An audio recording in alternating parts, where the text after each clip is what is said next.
Hello everyone, আসসালামু আলাইকুম। আশা রাখছি প্রত্যেকে অসংখ্য ভালো আছেন। ফাইনালি দেখতে পাচ্ছেন যে আমরা কিন্তু অলরেডি 0.1 এই পরিমাণ আর কি কোর টোকেন কিন্তু রিসিভ করছি, বাট দামটা কিন্তু অস্বাভাবিক একটা দাম। তো এটা হচ্ছে আসলে তাদের ভুল করে এই দামটা শো করছে না কি করছে সেটা কিন্তু বলা একটু মুশকিল। আমার ভুল হয়েছে, ক্ষমা করে দে।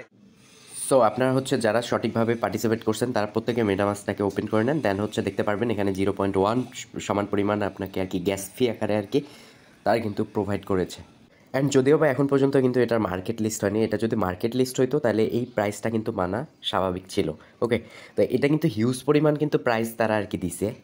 অনেক ক্ষেত্রে দেখা যায় যে ক্রিপ্টোতে সব কিছুই পসিবল, ঠিক আছে। তাদের হয়তো বা বেটার যেটা ওপিনিয়ন ছিল যে তাদের ফোকাস ইথেরিয়াম প্লাস হচ্ছে বিটকয়েনের দিকে, তো সেই অনুপাতে হচ্ছে তারা কিন্তু সব কিছু কিন্তু নজর কাড়াইছে।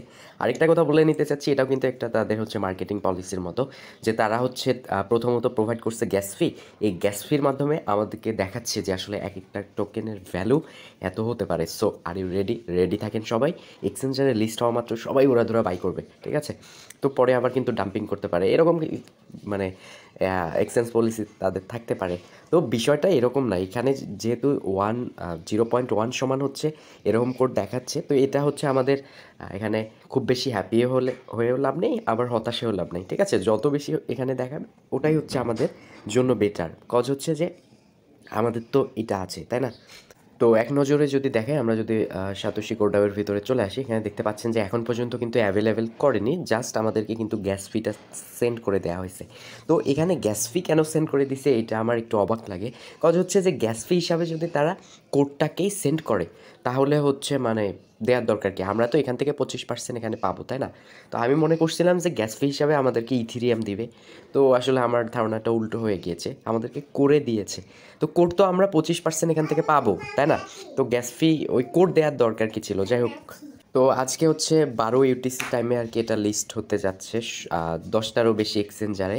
তো আমরা দেখবো যে আমরা পেমেন্টটা কখন রিসিভ করব নাকি রিসিভ করব না। সর্বশেষ 8 ঘন্টা আগে কিন্তু কোডাবের পক্ষ থেকে কিন্তু একটা রিটুইট করা হয়েছে, কোড এয়ারড্রপ টুমরো ফেব্রুয়ারি 8 12 ইউটিসি টাইম। বাংলাদেশি টাইম হিসাবে হচ্ছে সন্ধ্যা 6টা, ইন্ডিয়ান টাইম হচ্ছে 5:30। অ্যান্ড এখানে তারা কিন্তু একদম স্পষ্টভাবে বলার ট্রাই করেছে, details on how claim will share it through official channel, Twitter, Telegram, Discord a few hours beforehand, so stay টার্ন। অর্থাৎ তারা এখানে স্পষ্টভাবে বলছে যে এই সমস্ত ক্লেম সমস্ত ডিটেলস জানার জন্য আমাদের টুইটারে অ্যানাউন্স দিব, টেলিগ্রামে অ্যানাউন্স দিব, ডিসকর্ডে অ্যানাউন্স দিব, অ্যান্ড হচ্ছে আমাদের সাথেই থাকুন, ঠিক আছে। এটা কিন্তু বলছে। তো এইটা যেহেতু আজকে সন্ধ্যার সময় কিন্তু ট্রেডিংটা স্টার্ট হবে, তো আমাদের যেগুলো এয়ারড্রপের ব্যালেন্স রয়েছে এটা হচ্ছে আমরা কখন ফুল 25% মেটামাস্কে পাবো এটা হচ্ছে দেখার অপেক্ষায়। অবশ্যই 𝗨𝗏60 সাথে থাকবেন, আমরা কিন্তু সমস্ত অ্যানাউন্সমেন্ট দেবো আমাদের চ্যানেলে। তো ওয়েট করি। Thank you so much, keep the watching video. আর সবশেষে যেটা কথা বলবো সেটা হচ্ছে যে এই প্রাইসটা যে আপনারা দেখে হতাশ হচ্ছেন বা হাসতেছেন, একটু হাস্যকরের মতো, তো আসলে এখানে হাসা বা হতাশ হওয়ার কিছুই নাই। এখানে যত বেশি ইম্পর্টেন্ট তারা আর কি করবে, আমাদেরকে মূল্যায়ন করবে, তত আমাদের জন্য ভালো। বাট এইটা কথা আমি এক নজরে বলতে চাই যে তারা হচ্ছে মূলত এই গ্যাস ফিটা প্রোভাইড করেছে কিসের জন্য জানেন, আমাদেরকে প্রাইসটা দেখানোর জন্য, যাতে আমরা হাই প্রাইসে, যারা বায়ার আছে বিভিন্ন দেশের ওয়ার্ল্ডের মধ্যে, তারা কিন্তু হাই প্রাইসে এটা কিন্তু কিনতে পারে বা তাদের যেন একটা আগ্রহ থাকে, এইরকম বিষয় আসে।